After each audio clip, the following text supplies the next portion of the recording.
Sobat calon guru semuanya, Kemenpan RB telah mengumumkan bahwasanya untuk pelaksanaan seleksi P3K tahun 2024 nanti untuk pengisi formasi akan diurutkan. Yang pertama adalah XTHK 2, kemudian yang kedua non ASN yang terdaftar di database BKN, yang ketiga adalah non ASN yang aktif bekerja pada instansi pemerintah. Nah, selanjutnya untuk mekanisme seleksi CASN tahun 2024 di sini nanti akan ada yang diangkat menjadi P3K penuh waktu dan juga paruh waktu, teman-teman. Nah, selanjutnya pada video ini kita akan melakukan pembahasan yaitu kriteria honorer yang 100% ini posisi aman dan optimis diangkat menjadi ASN P3K 2024.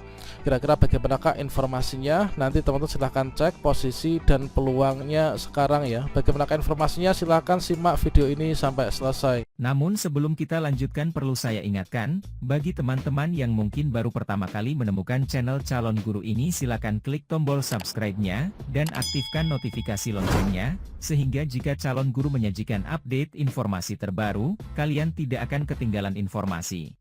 Sobat semuanya, seperti yang kita ketahui bersama bahwa dari bocoran untuk mekanisme seleksi CASN tahun 2024 yaitu khusus untuk formasi P3K.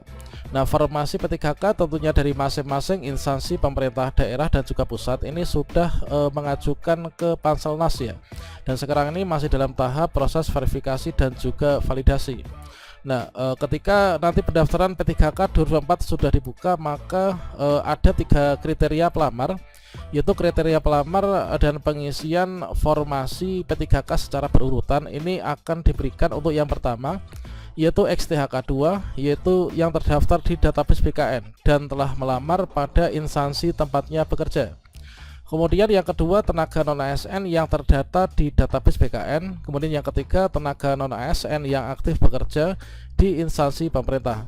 Nah, selanjutnya di sini ada peraturan yang akan diterapkan pada seleksi CASN 2024.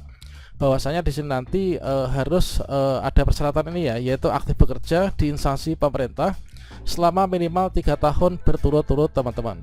Kemudian juga untuk pengalaman kerja di sini juga nanti dipersyaratkan, karena untuk pengangkatan P3K itu salah satu persyaratan utamanya itulah yang sudah memiliki pengalaman.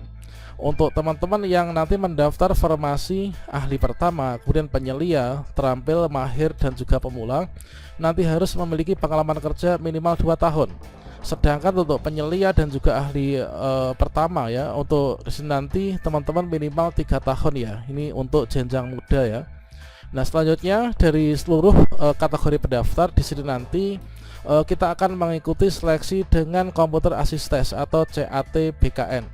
Nah, berikutnya di sini nanti tidak ada passing grade, yang ada itu adalah nanti hanya diurutkan saja dari seluruh peserta seleksi yang melamar pada formasi jabatan tertentu. Itu nanti akan di ranking atau di peringkat, yaitu di sini disebutkan bahwa kelulusan berdasarkan dari peringkat terbaik.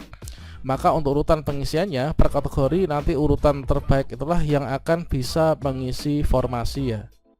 Dan selanjutnya untuk mekanisme seleksi CASN tahun 2024 dikarenakan untuk pengadaan P3K di tahun ini difokuskan untuk penuntasan permasalahan tenaga non ASN atau tenaga honorer, dikarenakan nanti mulai tahun 2025 bulan Januari ini nanti di instansi pemerintah itu hanya ada 2 jenis kepegawaian, yaitu PNS dan juga P3K.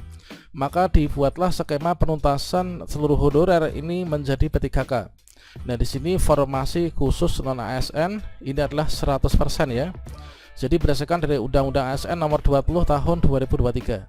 Nah, dalam upaya tersebut di sini nanti untuk khusus P3K ini adalah kalau misalkan kita konfirmasi dari keterangan Kemenpan RB ya, bahwasanya yang nanti di sini yang bisa diangkat menjadi P3K paruh waktu ketika tidak lulus seleksi P3K penuh waktu ini adalah hanya yang terdaftar di database BKN saja. Berdasarkan dari lowongan formasi yang ada atau formasi yang dibuka di instansi pemerintah, yang mana di sana itu tentunya untuk rincian dan juga sebaran formasi itu berbeda satu dengan yang lain. Jika guru honorer di sini nanti yang terdaftar di database BKN ini nanti memenuhi lowongan formasi, artinya kita berada pada peringkat terbaik ya, peringkat terbaik dari jumlah formasi yang ada. Setelah dilakukan perankingan per kategori ini, maka teman-teman nanti akan diangkat menjadi P3K penuh waktu. Artinya kita lolos diangkat menjadi P3K penuh waktu. Namun kalau misalkan kita mendaftar namun kita kalah perankingan, maka di sini nanti kita dianggap tidak memenuhi formasi lowongan. Maka di sini nanti tetap kita itu akan diangkat, namun masih diangkat menjadi P3K paruh waktu. Meskipun paruh waktu di sini nanti dengan menggunakan mekanisme seleksi khusus kita akan bisa nih untuk diangkat menjadi P3K penuh waktu, teman-teman. Nah, selanjutnya di sini juga kita ketahui ya bahwasanya P3K ini kan diutamakan untuk penyelesaian tenaga non ASN.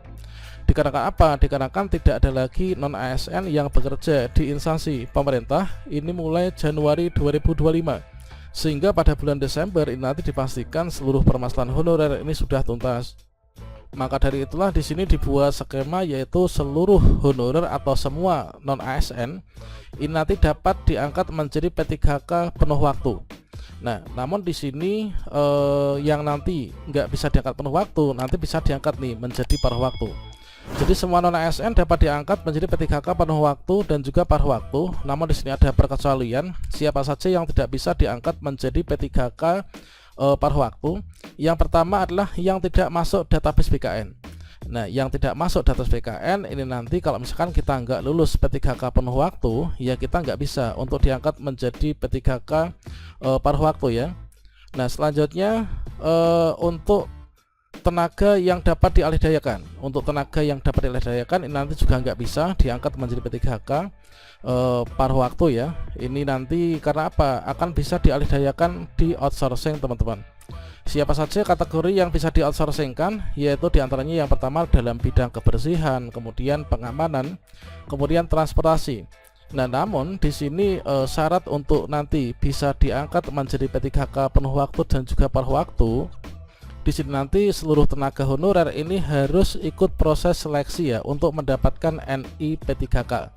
Jadi untuk seleksi P3K itu ada yang pertama seleksi administrasi, artinya setelah kita mendaftar ya, kita membuat akun, kemudian login, mengisi biodata, kemudian upload berkas, kemudian kita resume, kita lulus seleksi administrasi, itu adalah kita lulus seleksi administrasi. Nah, setelah lulus seleksi administrasi, kita nanti juga harus ikut seleksi kompetensi di sini, teman-teman. Jadi nanti setelah seleksi administrasi ada seleksi kompetensi ya.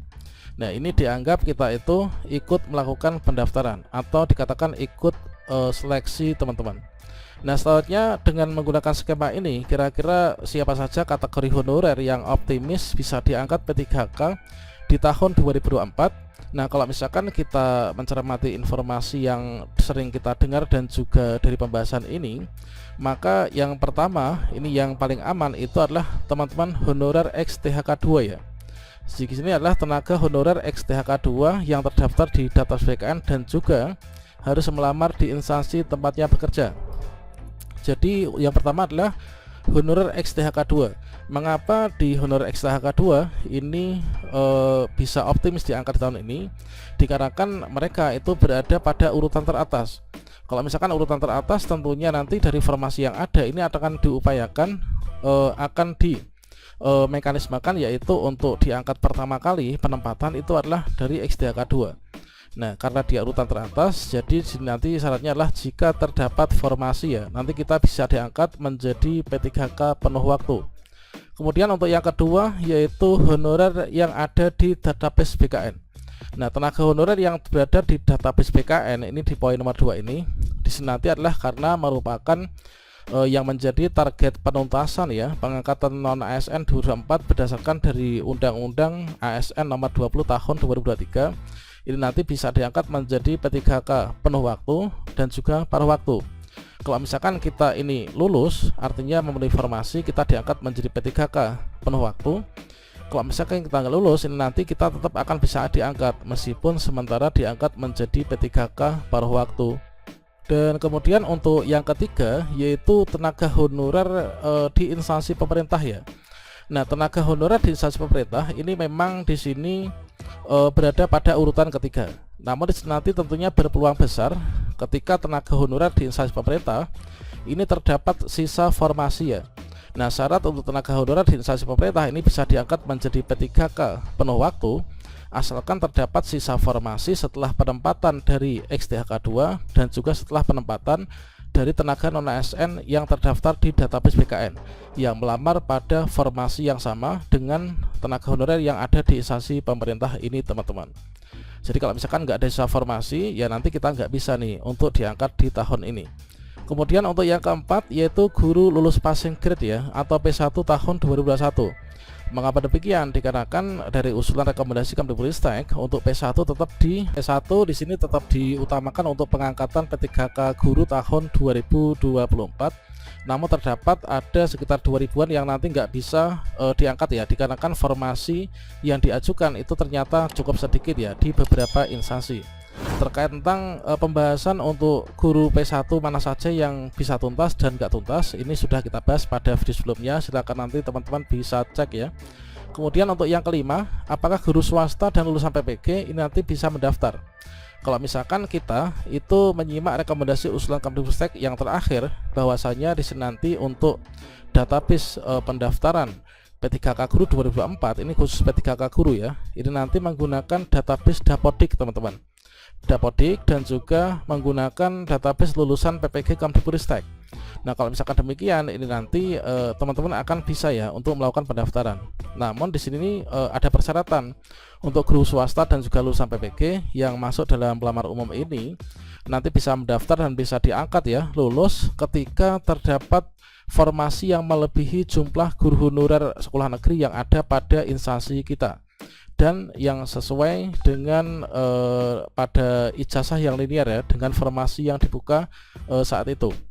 Jadi untuk teman-teman guru swasta lulusan PPG nanti kita termasuk dalam kategori optimis yang bisa diangkat P3K ketika jumlah formasi yang dibuka di daerah kita ini melebihi jumlah guru honor sekolah negeri yang ada teman-teman. Nah demikian, semoga di tahun ini entah kita diangkat P3K penuh waktu maupun juga paruh waktu, yang penting kita bisa aman dulu diangkat menjadi P3K ya. Semoga bermanfaat. Wassalamualaikum warahmatullahi wabarakatuh.